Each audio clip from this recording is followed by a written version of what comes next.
বসন্ত বাতাসের সইব বসন্ত বাতাসে বন্ধুর বাড়ির ফুলের গন্ধ আমার রাগে আসে রে সইব বসন্ত বাতাসে। বৃষ্টি বাদল হইতাছে, রাস্তাঘাটে অনেক ময়লা, গাড়িটা একটু মোছামাছি দিয়ে দাও। সোহাগ ভাই R15 লয়ে আই পড়ছে। ওরে আমার ক্রাশ বাইকটা লয়ে আইছে রে। ইস R15 বাইক মানে আগুন। বাইকটা দেখলি আমার মাথায় কেরা বেড়া লাগিয়া জায়গা। কবে যেমন একটা বাইক কিনুম, যত্ন করে কম রে, ময়লা হইয়া পুরো গাড়িটা বইরে রইছে।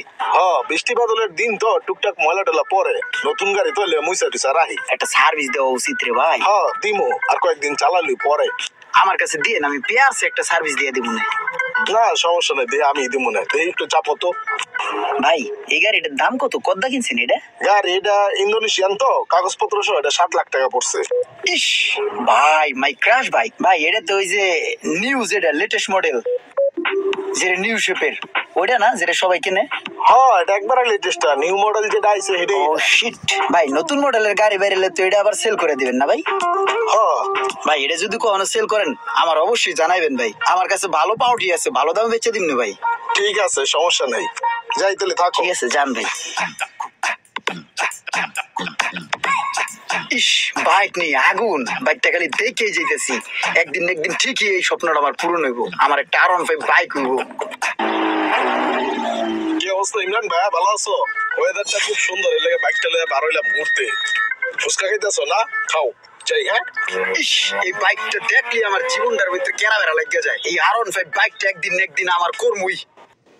প্রায় একটা বছর হয়ে গেছে আপনার এখানে প্রায় 3 লাখ টাকা আটকে আছে, যে টাকাটা আপনার কাছে দিয়ে আমার বিন্দু পরিমাণ কোনো লাভ হইতাছে না। আপনি আমারে কইলেন যে ভাই ব্যবসা বাণিজ্য ভালো হইব, লাভ পাবা, সেজন্য আপনার আমি টাকা দিছি। ভাই এখন তো আর পারতাছি না, আমার নতুন একটা জায়গায় টাকাটা ইনভেস্ট করলে আমার 2টা টাকা লাভ বেশি হইব। আমার পার্টির লয়ে কত হয়েছে, যেভাবে হোক আমার আপনি ভাই টাকাটা ফেরত দেন ভাই।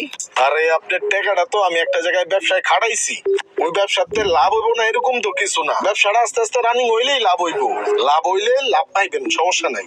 আরে ভাই এই কথা তো আপনি প্রায় 1.5 বছর যাবতই কইতাছেন যে ভাই ব্যবসা হইতেছে, হচ্ছে, 2 দিন পরে লাভ পাবা, কিন্তু 1.5 বছর হয়ে গেছে ভাই, আমি আপনার থেকে 2টা টাকাও কোনো লাভ পাইলাম না।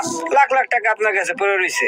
এখন ভাই আমি একটা নতুন ব্যবসার সন্ধান পাইছি, ওইখানে ইনভেস্ট করলে আমার ইনস্ট্যান্ট লাভ হইতেছে, তাহলে আমি কেন আপনার কাছে টাকাটা আটকে রাখবো ভাই? কোন মাপসাই ভাই, যেভাবে হোক আমার টাকাটার ব্যবস্থা করেন। আমি ভাই আপনার লাগে ব্যবসা করতে চাই না ভাই, প্লিজ সরি ভাই। ভাই আপনার এটা মনে করেন না যে আপনার লাগে আমি রাগরাগি করতেছি, এটা কোনো রাগ না, জাস্ট আপনার বুঝের মাধ্যমে বললাম, আপনি তো বুঝেন ভাই। ভাই প্লিজ ভাই আমার টাকাটা দেওয়ার ব্যবস্থা করেন ভাই প্লিজ। ঠিক আছে, সমস্যা নাই, আমি দেখতেছি, আমি ব্যবস্থা করতেছি।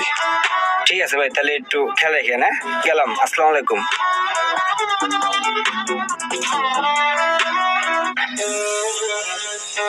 ইমরান তুমি এই জায়গায়, তোমার মনে মনে খুঁজতেছিলাম।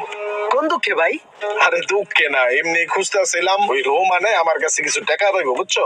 হ্যাঁ তুমি তো আমারে কইছিলা গাড়ি ঘড়ি যদি বেচি তাইলে তোমার জানাইতে। এখন আমি চিন্তা ভাবনা করতেছি গাড়িটা বেচে রোমানের টাকাটা ক্লিয়ার করে দিই। আমার হুন্ডাটা লাগে না, তেমন চালাই না, এই মাঝে মাঝে একটু লয়ে বারোই। আমার প্রাইভেট কার আছে, প্রাইভেট কারটা চালানো হয় না, এখন চিন্তা করছি প্রাইভেট কার চালামো। তো হুন্ডাটা বেচ চালামো, তুমি একটু দেখো তো। ভাই তাহলে আপনি গাড়ি বেচবেন? আমারও তো এটা ড্রিম ভাই। তাহলে আমি রাহি 2 লাখ টাকা দিয়ে দিই। আরে মিয়া তুমি এটা কি কইলা? তুমি কি গাঞ্জা খাইছো নি? তোমার পেটে কি সকাল থেকে দানা পানি কিছু পড়ে নাই? তুমি এই একটা বাইক এটার 2 লাখ টাকা কেমনে কও তুমি? তুমি ভালো একটা কাস্টমার দেখো, এটা 2, 2.5 লাখ 3 লাখ টাকায় বেচা হইব না, ঠিক আছে? 7 লাখ টাকায় কিনা। ভালো একটা দাম কইছিলাম কিন্তু ভাই, দিলে দিতে পারেন। বাদ দাও, তুমি অন্য কাস্টমার দেখো।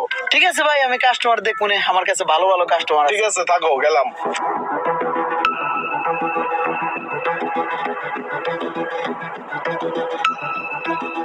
ভাই আপনার কাছে আইসি একটা হেল্পের লিগে, বুঝছেন? আপনার তো বাইক আছে, গাড়ি আছে, আপনার তো আর হুন্ডা মুন্ডা বাইক টাইক লাগে না, কিন্তু এই ছোট ভাইয়ের একটা হেল্প করবেন। কি হেল্প কও? ভাই হইছে কি, আমি একটা R15 বাইক, আমার ড্রিম বাইক কিনবো, বুঝছেন? এখন এক পার্টি বেচবো, এখন ওর একটু কনফিউজ করতে হবে ভাই। মূলত বাইকটা আমি নিমু, কিন্তু আপনারা দাম দেখবেন, দাম দেখে ওরা দাম কম করবেন।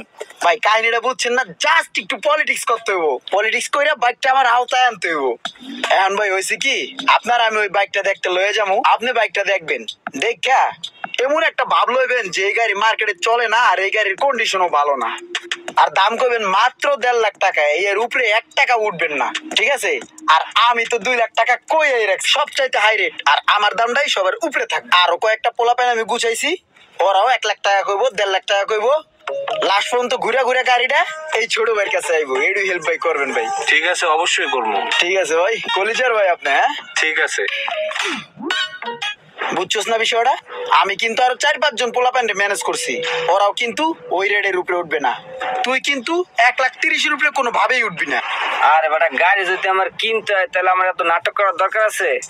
ওর কাছে তো আমি টাকা পাই, আমি চাইলে যে কোনো সময় ওর গাড়ি নিতে পারি, কিন্তু আমি তো গাড়ি চালাতে পারি না। ওর গাড়ি দিয়ে আমি কি করবো? আরে বেটা, গাড়ি কি তোরে নিতে গেছে নাকি? গাড়ি তুই নিবো আমি, তুই একটু অ্যাক্টিং করবি। তুই একটু অ্যাক্টিং করলে আমার একটু উপকার হবে। আমি কম প্রাইসে গাড়ির একটু নিতে পারি, বুঝছিস না? এটা একটা টেকনিক। আচ্ছা ঠিক আছে, যা, বন্ধুর লেগে নাহলে একটু করলামই। সোহাগ ভাইয়ের যে হুন্ডাটা আছে না, ওটা কিন্তু তুই দেখবি, দেখবি সব কিছু দেখবি। এই যে রোমান ভাই, যে আইছিলাম আপনার কাছে একটা কথা কইতে। গাড়িটা বেচেই মনে করেন যে আপনার টাকাটা আমি দিতে চাইতেছি, যেহেতু ওই টাকাটা ব্যবসা আটকে আছে, বুঝেন না? এখন আপনি গাড়িটা রাখা দেন, আমার কিছু টাকা পয়সা দিয়ে দিয়েন। না, আমি হুন্ডা দিয়ে কি করবো ভাই? আমার হুন্ডা লাগবে না, আপনি আমার টাকা আমার ফেরত দিয়ে দেন। টাকা পয়সার খুব প্রয়োজন ভাই, আমি আমার টাকা ব্যবসায় কাজে লাগাম। তারপরে যদি দিতেই চান তাহলে 1.5 লাখ টাকা পাইবেন, ধ্যান দিতে পারেন কিনা। আপনি ভাই এটা কোনো কথা কইলেন? 1.5 লাখ টাকায় কি এই গাড়ি? এই গাড়িটা আমি 7 লাখ টাকা দিয়ে কিনছি ক্যাশ। না, আপনি 7 লাখ টাকা দিয়ে কিনেন আর 1.5 লাখ টাকা দিয়ে কিনেন, এটা আপনার ব্যাপার ভাই। 1.5 লাখ টাকা হলে গেড়ে থুয়ে যান, আর নাহলে ভাই আমার টাকাটা দিয়ে যান, আমি ব্যবসা বাণিজ্য করি ভাই, আমার এই গাড়ি ঠাড়ি লাগবে না। ঠিক আছে তাহলে ভাই, গেলাম। সোহাগ ভাই, বলছিলাম না যে গাড়ি দেখার জন্য কাস্টমার নিয়ে আসবো, ভালো একটা কাস্টমার নিয়ে আসছি। ঠিক আছে, সমস্যা নাই, দেখেন। গাড়ি তো দেখতে কইলো, কিন্তু গাড়ির তো কিছুই বুঝি না। কোন রকম দেখা কম করে একটা দাম করে দিই। আপনার গাড়ির যে অবস্থা আছে ওই হিসেবে 1,70,000 পাইবেন। না ভাই, 1,70,000 টাকায় কি এই গাড়ি হয়? এর চাইতে বেশি তো ওই কইছিল, 2 লাখ টাকা কইছে। ভাই যেমনি আপনার বুঝাইছি অমনি কইছেন, ভালো হইছে ভাই। আপনার দেয় নাই, আমারই দিব পরে। তো গাড়ি তো দেখলাম ইমরান, তো কেমনে কি?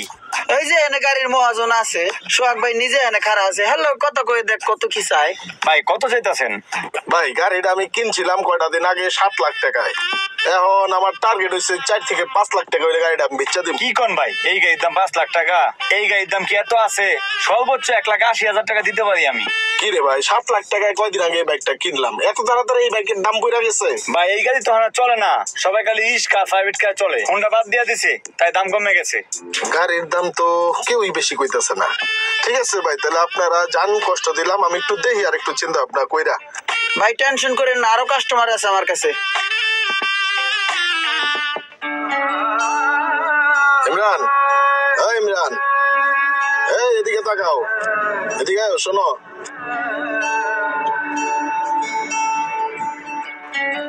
কিস বা? গাড়ি তো তুমি বেশ কয়েকজনটাই দেখাইলা, এখন আমার টাকাটাও আর্জেন্ট লাগে। এখন তুমি যে দামটা কইছিল আর কিছু বাড়ায় বাড়ায় দিয়ে গাড়িটা নেওয়া যায় না? না ভাই, আমি যেটা কইছি ওটা হলো বাজারের বেস্ট প্রাইস, ঠিক আছে? এমনি মুখ ফসকা একটা দাম কয়ে লাই 2 লাখ টাকা হঠাৎ করে বাইরে গেছে কা মুখ দিয়া। গাড়িরও অনেক কাম কাজ আছে ভাই, আর তাছাড়া আপনি কাস্টমার তো দেখাইছি নি, গাড়ির দাম বুঝি নেই, দামটা একটু বেশি কয়ে লাইছি ভাই। এখন যা আছে আছে, হইলে দিয়েন, না হলে আর কি করার, দেখছেন তো। আচ্ছা ঠিক আছে, লও। টাকা পয়সা কেমনি কি? বাসায় চলেন, নগদ ক্যাশ দিয়ে দিমু। ঠিক আছে, চালাও। কথায় আছে না, হাতি গর্তে পড়লে চামচিকাও লাথি মারে, আর এমনটাই করেছে ইমরান আমার সাথে। কার কার সাথে এমনটা হয়েছে অবশ্যই কমেন্ট করে জানাবেন, আর ভিডিওটি ভালো লাগলে অবশ্যই শেয়ার করে দিবেন প্লিজ।